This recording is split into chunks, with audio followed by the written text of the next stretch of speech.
Well, good evening, pro wrestling fans from all over the world of all shapes and sizes. Welcome to another Pro Wrestling Talk video brought to you by Blitzball Champ Gaming here on the U to the Tube. I'm your host, Blitzball Champ Jason Ingram. So, wanted to get back on here to do two more reviews of shows that I attended live in Philadelphia this past weekend. So, it's going to showcase two Joshi promotions. So I'm going to do the review first of Stardom's American Dream 2024 in the Keystone State. Pardon me. I'm going to do that. Then I'm going to switch gears to review the Spark Joshi Trailblaze 2024. So, two reviews, two shows that I attended live. Very, very exciting shows as well.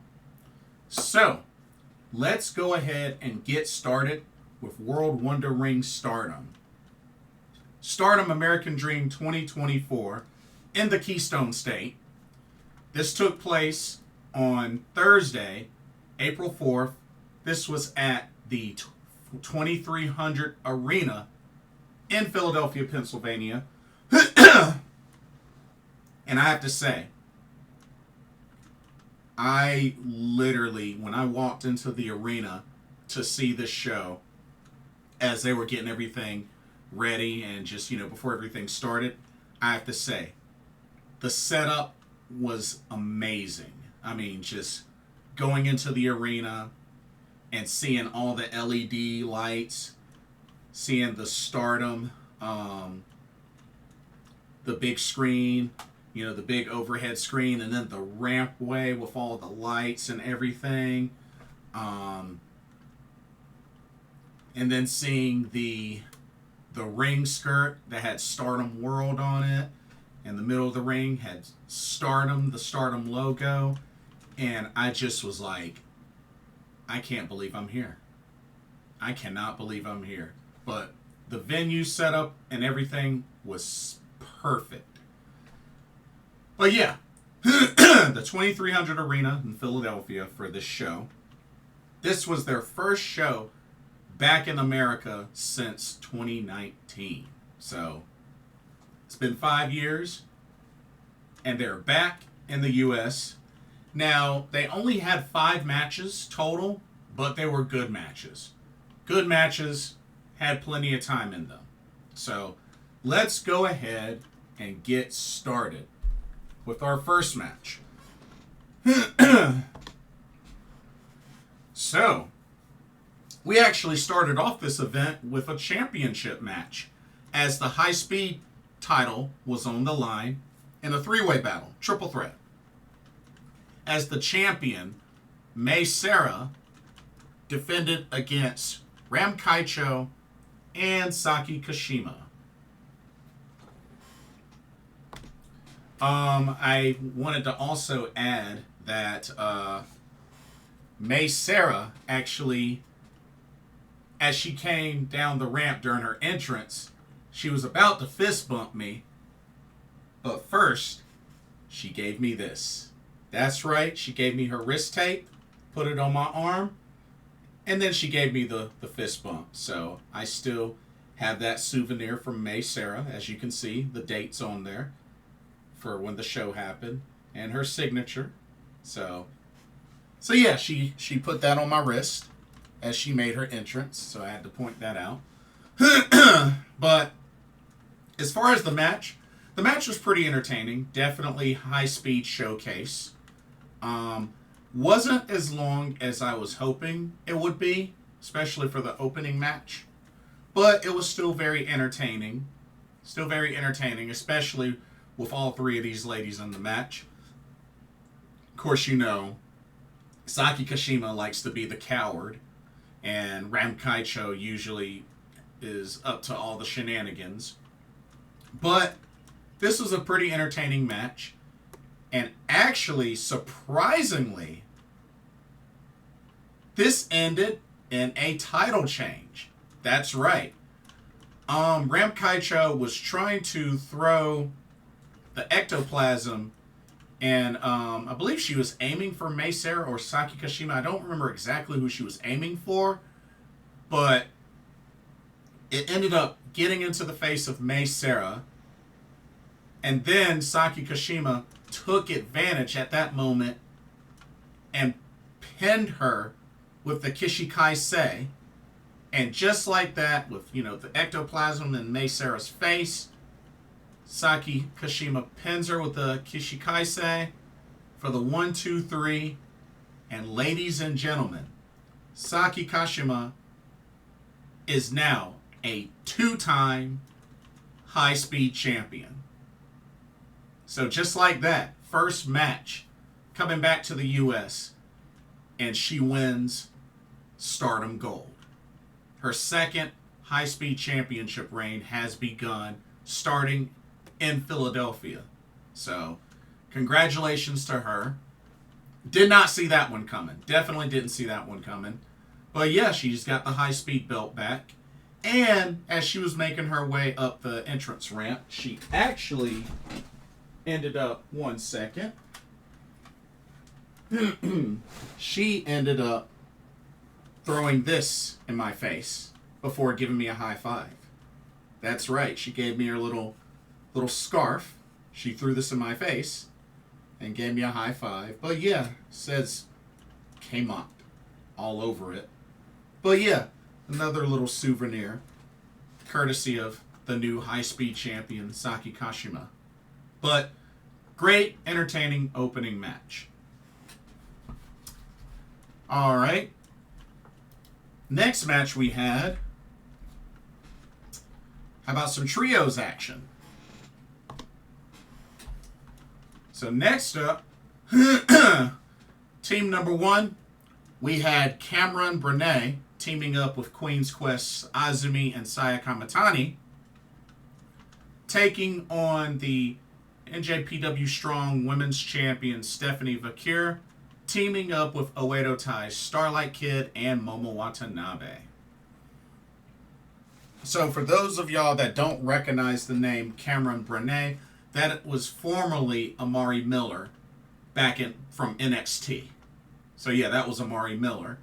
But yeah, big opportunity for her. Very big opportunity for her to wrestle in a Stardom ring with Stardom talent, especially great talent as Queen's Quest, Azumi, and Saya Kamitani.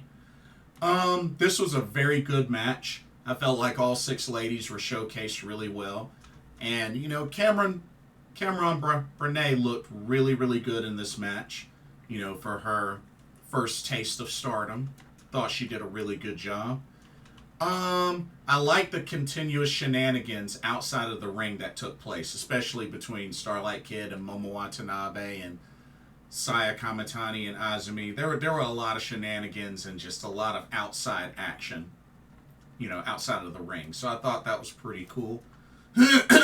But Stephanie Vaquer ended up picking up the victory for her and Oedo Tai.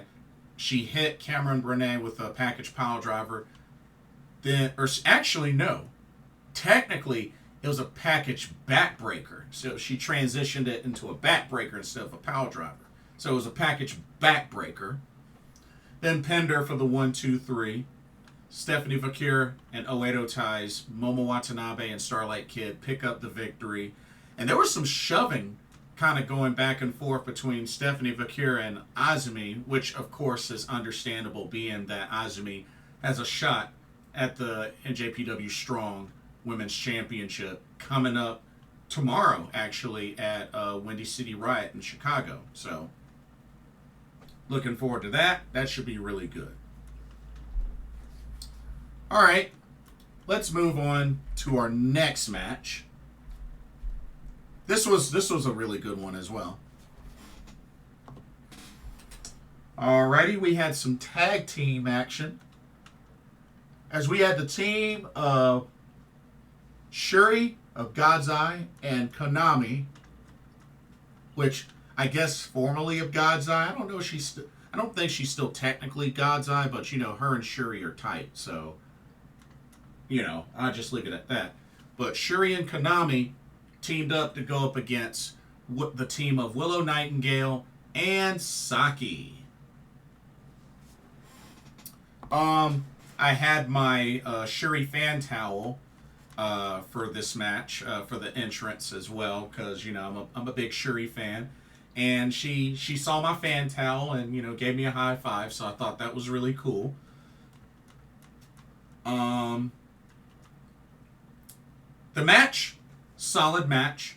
You know what? I thought it was really cool seeing, you know, Syuri and Willow go at it. I think that was their first time facing each other, and was probably the first time Willow going up against Konami as well. I don't think she's ever gone up against Konami until this past Thursday. But this was a solid match between both tag teams, of course. You know, Saki and Willow Nightingale, I felt like they had really good chemistry together as a tag team. You know, last time Willow teamed up with a Stardom talent was Momo Kohgo, and they ended up getting the victory. So Willow seems to be fitting really well, teaming up with different talent, which I know Saki's not technically from Stardom, but it's another Joshi wrestler that she's been able to vibe with, just like Momo Kohgo. Just Momo Kohgo is part of the Stardom roster.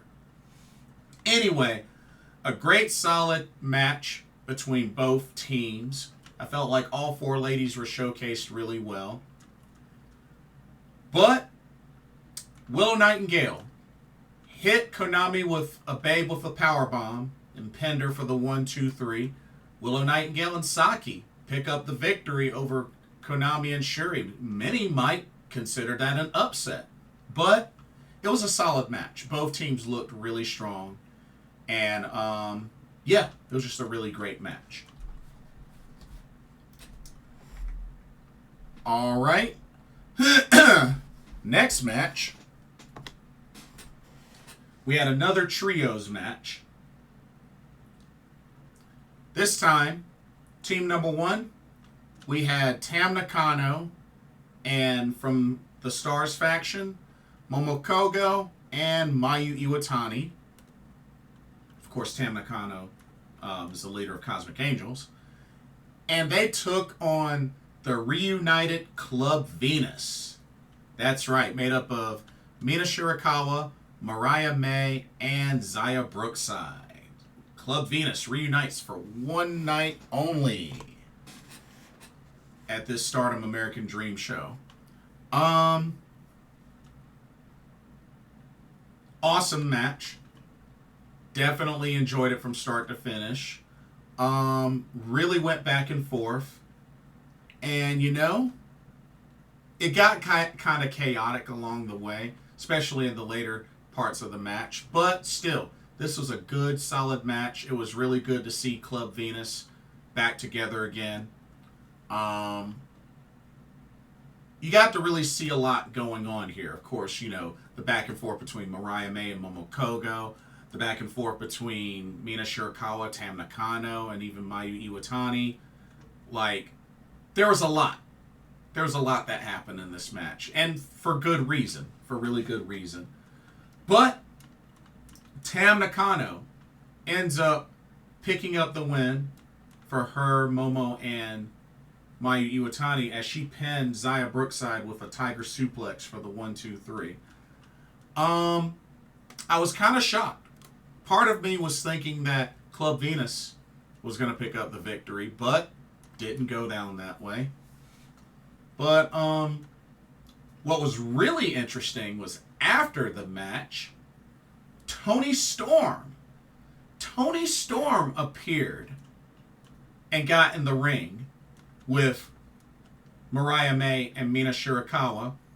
And of course, Toni Storm really just gave a shout out to Stardom, because you gotta, for those that don't know, Toni Storm has had quite a career in Stardom. I mean, she's accomplished a lot. I mean, won a 5-star Grand Prix, former World of Stardom champion, former SWA champion. Like, Toni Storm has had quite a. You know what? Let me quickly run it down. Let me run it down. Yeah, SWA World Champion, World of Stardom Champion. Oh, so she actually won both tournaments. So she won Cinderella Tournament in 2017 and the 5-Star Grand Prix in 2017. So wow, won both tournaments the same year. So that's pretty big. And she had the SWA Championship for 612 days. So not only that, she still holds the record for most defenses of that title. Now, we know that title has been vacated. I mean, it might as well be retired. But she still holds the record for the longest reign. Actually, she holds the record for the longest reign and the most number of defenses. So, yeah, shout out to Toni Storm. She's done quite well. She's done quite well in Stardom. And it looks like we're now kind of in, this is now kind of turned into a love triangle between Toni Storm, Mariah May, and Mina Shirakawa. Not only that, she gave some roses or some flowers to Mariah May, and it looked like Mina Shirakawa took offense to that. It seemed like Mariah May wanted them to get along, but also hinted, Mina Shirakawa hinted at the idea of opening the forbidden door. And from the way things look, Mina Shirakawa might eventually challenge Toni Storm for that AEW Women's Championship. Don't be surprised. Don't be surprised. It's coming. It's coming. I believe AEW is planning to do Forbidden Door this year. And that would probably be the best opportunity to run that match. But yeah, give it time. Give it time. But it's coming. It's definitely coming.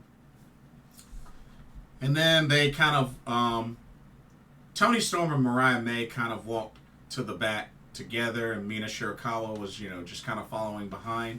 But yeah, that'll be very interesting how that goes. And of course, recently on AEW, Mariah May beat Anna Jay. Anna Jay attacked her, and Mina Shirakawa came out for the save. Kind of, I guess, revived her with a glass of champagne and then gave her a big kiss. And then they kind of hugged and cheered. So, I mean, I got to give them credit. Mina Shirakawa, who debuted via ROH not long ago and then competed at Supercard of Honor, and now she made her first appearance on AEW. So, they're getting this partnership with Stardom going. And heck, Azumi is getting ready to make her AEW debut via Collision against Toni Storm. So we'll see how things go with this partnership between AEW and Stardom, and of course including ROH as well. But we'll see how it goes. But they've gotten it started. So we'll wait and see. And then the main event of Stardom American Dream 2024 in the Keystone State, we had the World of Stardom Championship on the line as former Goddess of Stardom Tag League winners, Divine Kingdom, Maika and Megan Bayne go toe-to-toe, title on the line. Now, as I just mentioned, these two ladies have a lot of chemistry, especially as tag partners. Like I said, they won last year's Goddess of Stardom Tag League. Not only that, this is, I believe, Megan Bayne's second or third, I think second World of Stardom title shot. And Maika called out Megan Bayne, which was how this opportunity came. Both these ladies, hard-hitting, back and forth. Both of them are power fighters. Of course, Megan Bayne had the height advantage. But this was a great, phenomenal back-and-forth match, and it seemed like everything Maika was trying to hit Megan Bayne, she kept kicking out of. I mean, she even kicked out of an avalanche Michinoku driver. That was impressive. That was really impressive. She showed great fighting spirit. And even Maika kicked out of an F5. So they both really went back and forth. But it took a wrist clutch Michinoku driver 2 from Maika to Megan Bayne that finally put her away for the 1-2-3. Maika, still your World of Stardom champion. So, great sportsmanship after the match between both ladies. And then all of a sudden, Momo Watanabe comes out to the ring. And she pretty much challenges Maika. She wants her title shot. She wants her title shot. And Maika accepted. And apparently, this is going to be taking place April 27th at All-Star Grand Queendom. So, should be good. Should be good. I'm actually looking forward to it. Like I said, that's April 27th. April 27th at the Yokohama Buntai. All-Star Grand Queendom. So Momo Watanabe is finally going to get her title shot. She looked like she was going to try to attack Maika, but Megan Bayne stood in front of her, to kind of fend her off. So she ended up leaving the ring on her own. But yeah, great ending. Overall, great show. Like I said, this was one of my favorite shows of my vacation. And it was a dream come true to finally experience a Stardom show. I know it was here in the U.S., but it still counts. And don't get me wrong, I still would love to experience one in Japan as well. Hopefully someday. Okay, before we move on to Spark Trailblaze 2024, here's a word from the sponsor of this video, Game Beauty. Check them out. As you continue to enjoy content here at Blitzball Champ Gaming, be sure you take a moment to check out Game Beauty. Beauty inspired by gaming. Game Beauty brings to you video game related makeup and cosmetic products. You have products such as eyeshadow palettes, elemental pearl highlighters, eyeshadow brushes, liquid eyeliner pens by Akideris, and even non-makeup products like graphic tees. They even have special collaboration makeup kits, such as this Persona 5 Heat Wave Brush Single, Metaverse Bundle, and even a Phantom Thieves Limited Edition Makeup Collection.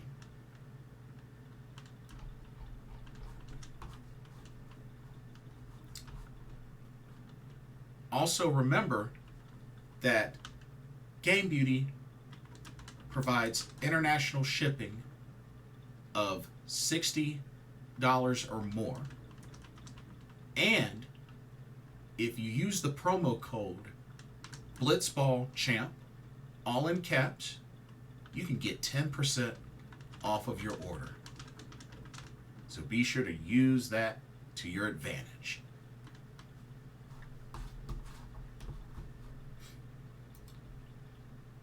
Now, back to your regularly scheduled video. Enjoy, and thank you. Alrighty, now switching gears to Spark Joshi Trailblaze 2024.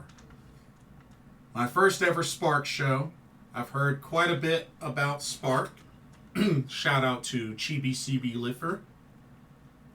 This took place at the Monster Factory in Paulsboro, New Jersey. Just right, pretty much just kind of outside of Philadelphia. Decent venue. But yeah, had a decent number of matches there, including a handful of title matches. So let's go ahead and get started. Okay, so the first match of Spark Joshi Trailblaze 2024, we had a triple threat match showcasing 3 of the Spark Joshi tryouts. We had Ava Everett, chosen by Sumi Sakai, versus Alejandra Quintanilla, chosen by Saki, versus Joseline Navarro, chosen by Kaichow. But yeah, this was a nice little opening match to showcase these 3 young talents. I know I saw Joseline Navarro through some of the other shows at the GCW The Collective. So she's been busy that weekend. But, and not to mention, the show took place April 7th. It was a Sunday show. I forgot to mention the date. It was a Sunday show. But anyway, this match was pretty decent. I felt like all 3 ladies were showcased really well. Got a chance to get in some good offense and really showcase their gimmick. Ava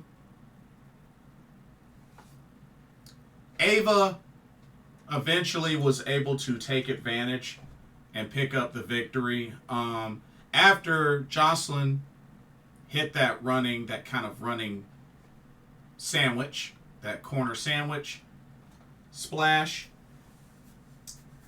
Ava came in, removed Joseline, and then took Alejandra, hit her with a Cajun drop, and then pinned her for the 1-2-3.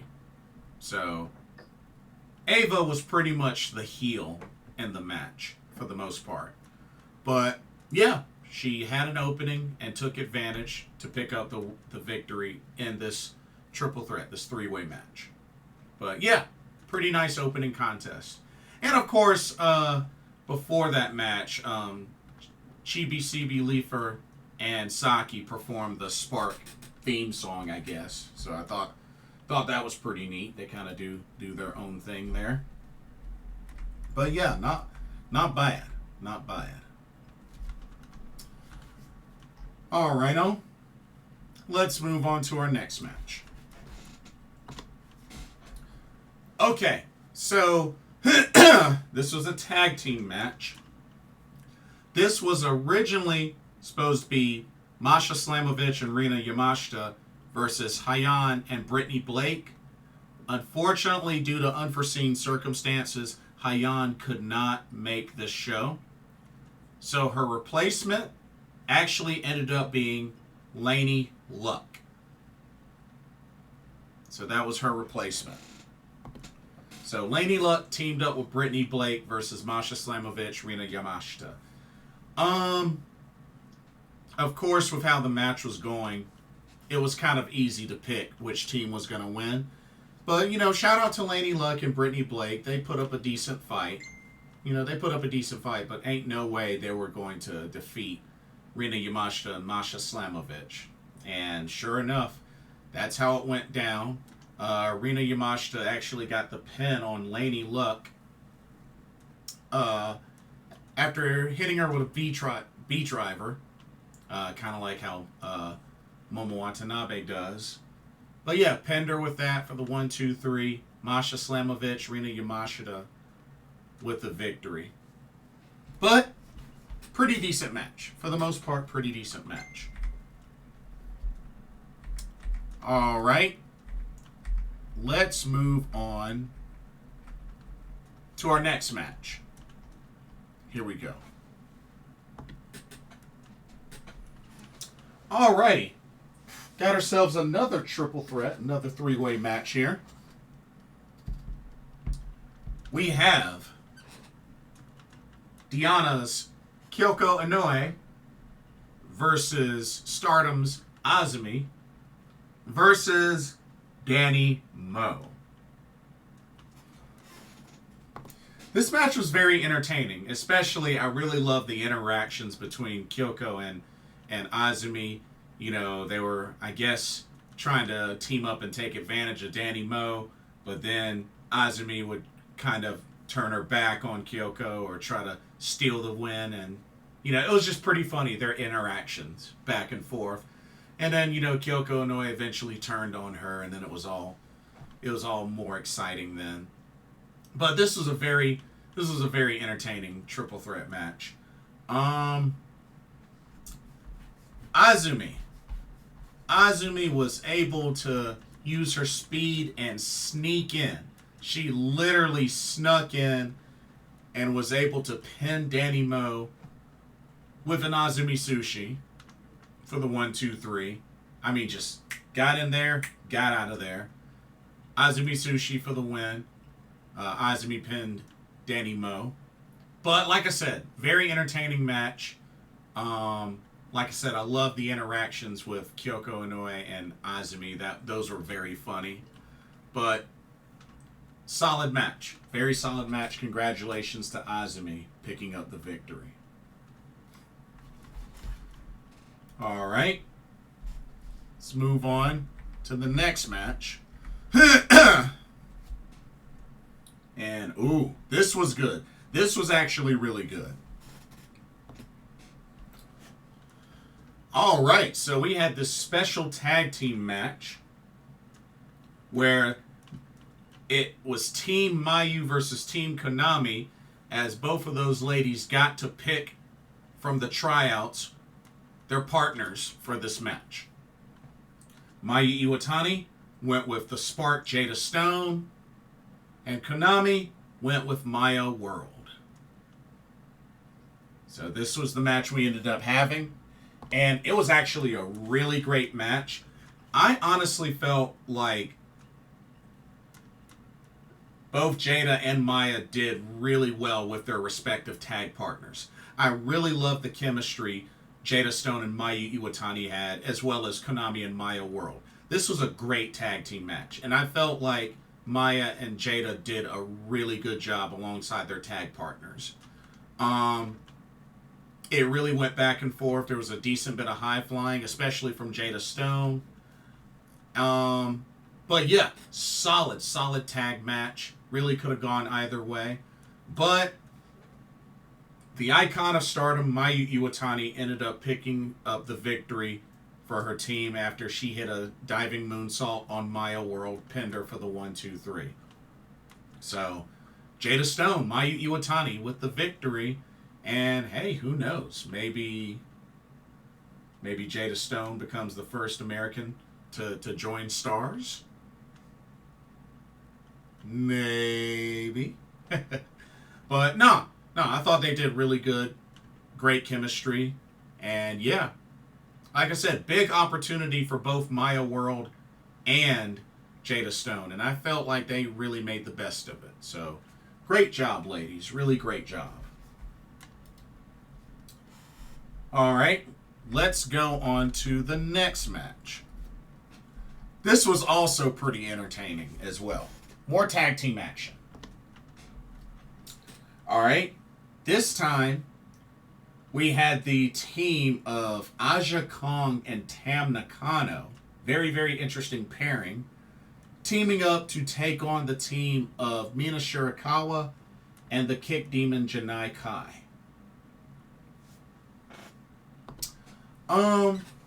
Like I said, both tag teams were pretty unique.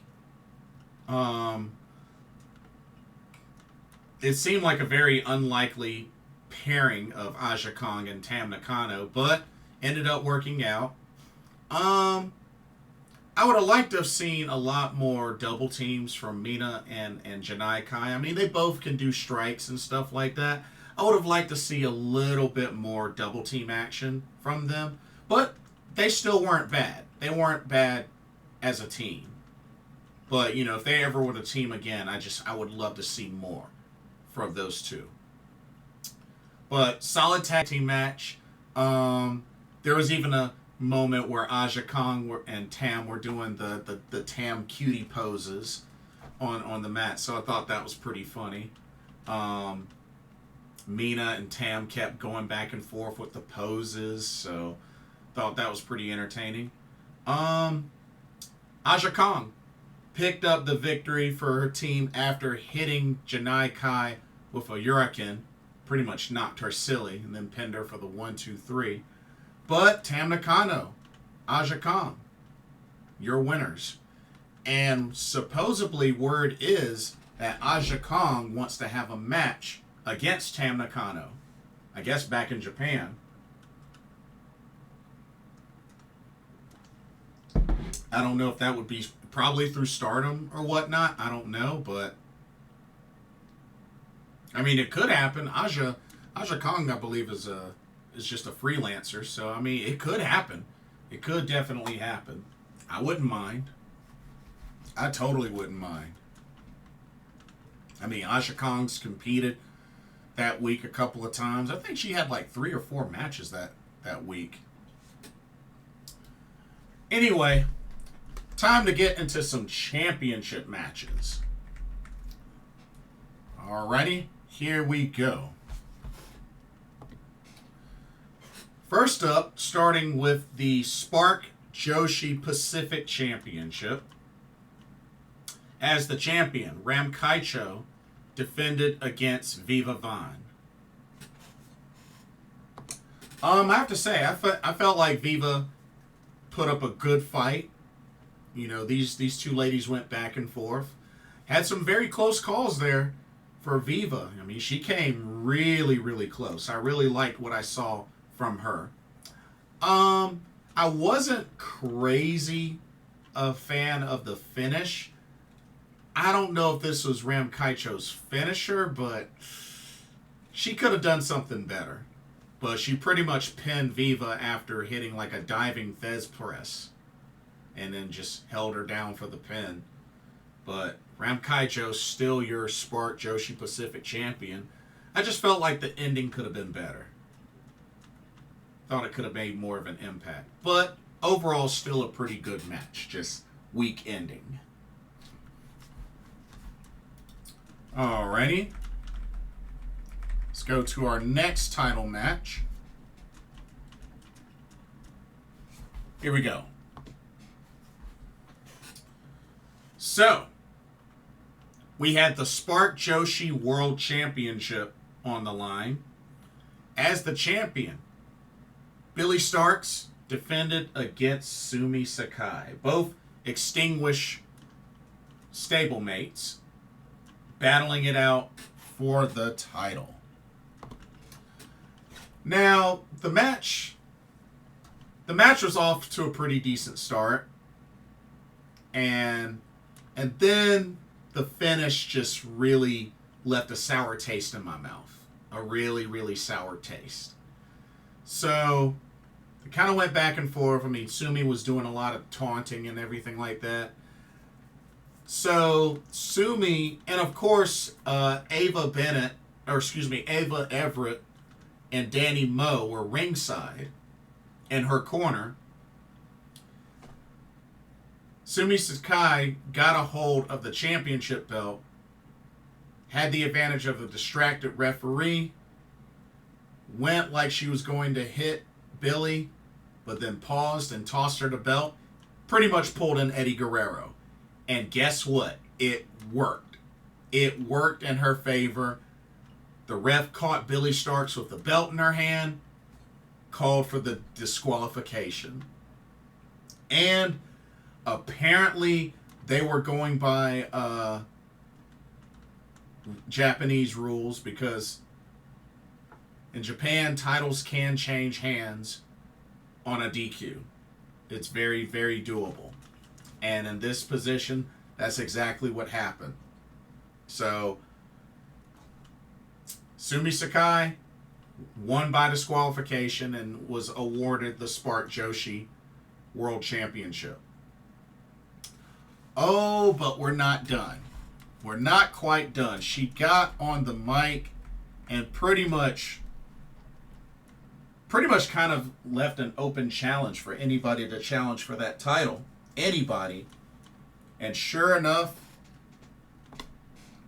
Starlight Kid, who was supposed to have a mystery opponent, but it ended up turning into her accepting the challenge from Sumi to battle for the Spark Joshi World Championship. And sure enough, that's exactly what happened. It wasn't a long match, but Starlight Kid got off to a fast start, kept the offense going, did some high flying, and did exactly what she needed to do, and was able to put away Sumi Sakai with a tiger suplex for the 1-2-3. And just like that, in her Spark debut, Starlight Kid is your new Spark Joshi World Champion. Wow. And she actually had a special mask that had the Spark Joshi Pro Wrestling logo on the back of her mask. I thought that was pretty cool. But will you look at that? Starlight Kid winning championship gold in the U.S. Very happy for her. Congratulations to Starlight Kid and her Spark debut winning championship gold, the Spark World Championship, which I believe, is the top title in Spark. So, hey, I think that's awesome. I think that's really awesome. And I got to meet her, so it was really cool. Okay, and then the main event of Spark Joshi Trailblaze 2024 came down to the Spark Joshi Atlantic Championship on the line. As the champion, Saki defended against Vert Vixen. This was a great, solid match. Definitely went back and forth. You know, Vert Vixen's a good challenger. Of course, she's the current Defy Women's champion. Vert Vixen's been busy too throughout the WrestleMania weekend as well. I think this was like her 4th or 5th show or something like that. She got in a lot of shows WrestleMania weekend. But both these ladies really went at it. It could have gone either way. But Saki retains the Spark Joshi Atlantic Championship, pinning Vert Vixen after hitting her with a Kawild Buster. The other ladies of Extinguish, kind of came out and whatnot. And this whole thing was how Chibi CB was technically part of Extinguish, and she was kind of in a crossroad, and and the thing is with Vert Vixen, who's also part of Extinguish, Sumi, now that I remember, Sumi was trying to interfere and help out Vert Vixen, so to speak, but CB pretty much stopped her from helping. So she was kind of stuck in the middle, but decided that she did not like the way Sumi Sakai was doing things, and decided to reveal a new stable, which I totally, completely forgot the name of the stable. I have to look right back at it. As a matter of fact, let me pull it up right now, because CB revealed the shirt. Oh yeah, Kawaii Shimai. I believe it's Cute Sisters. Cute Sisters, I believe. But yeah, she revealed a new shirt, Kawaii Shimai, for her and Saki, which Saki accepted. And yeah, that's how that was formed. And not only that, we also got a little taste of what's to come for the future of Spark, as they will be traveling to Japan. Shinkaba first ring, June 5th. Yeah, June 5th. In Japan. There's going to be a Spark Joshi Pro Wrestle Colors Girls Pro Wrestling Unit collaboration show. That's right. Spark Joshi teaming up with Colors for a collaboration show in Japan. So this is big. This is pretty big for Spark. And yeah, I'm looking forward to checking that show out. I hope they do live stream it as well. I would love to check it out. Definitely love to check it out. But, you know, hopefully this means Chibi CB gets a chance to travel to Japan for the show, which it sounds like she will. And who knows? This could be a big opportunity for Chibi CB to, you know, scout some talent and really think about who she could also consider bringing on for future Spark shows. Because ever since Spark debuted, they've been able to get a number of variety of Joshi talent for the shows. So it leaves a lot of room for some great things to happen. So, you know, I gotta give her kudos, and I got a chance to meet and talk with her. I mentioned about North Carolina. She did say North Carolina was on the list, so hopefully in the future, maybe this year, maybe next year, I don't know when, Spark Joshi will come to North Carolina and do a show. Here's hoping. Here's hoping. But not only that, you know, I was kind of hesitant at first. I had my reservations at first if Spark was going to be successful starting out. But so far, this is now 5 shows in. 5 shows in, and so far so good. This show was really good. Definitely enjoyed the show. And it was a big deal, being that Chibi CB was able to book Stardom talent for this show. I mean, Starlight Kid, Tam Nakano, Mayu Iwatani, Mina Shirakawa, Azumi. I mean, that's 5 well-known names in Stardom. It's a pretty big deal. Pretty big deal. You know, was able to get Kyoko Inoue, Aja Kong, Konami as well. It's a pretty big deal. Pretty big deal. But anyway, that does it for Spark Trailblaze 2024. Both shows were really good. Definitely enjoyed them. But yeah, that'll do it for this video. Don't forget to check out the link to Game Beauty. And let me know what you thought about both shows. Stardom American Dream 2024 in the Keystone State. And Spark Joshi Trailblaze 2024. Let me know what you thought of the matches. And yeah, Saki Kashima wins the High Speed Championship for the 2nd time in her career. And while Sumi Sakai did win the Spark Joshi Pro Wrestling, the Spark Joshi World Championship, then all of a sudden, Starlight Kid wins the title. Just like that. So, let me know what y'all's thoughts were. But don't forget to like, comment, and subscribe, and hit that notification bell while you're at it. Thank you so much for watching, and I hope you enjoyed the video. For another Pro Wrestling Talk, brought to you by Blitzball Champ Gaming here on the U to the Tube. My name is Blitzball Champ Jason Ingram. Hope everybody has a blessed day tomorrow, and I will see y'all in the next video and or live stream. Take care. Peace out.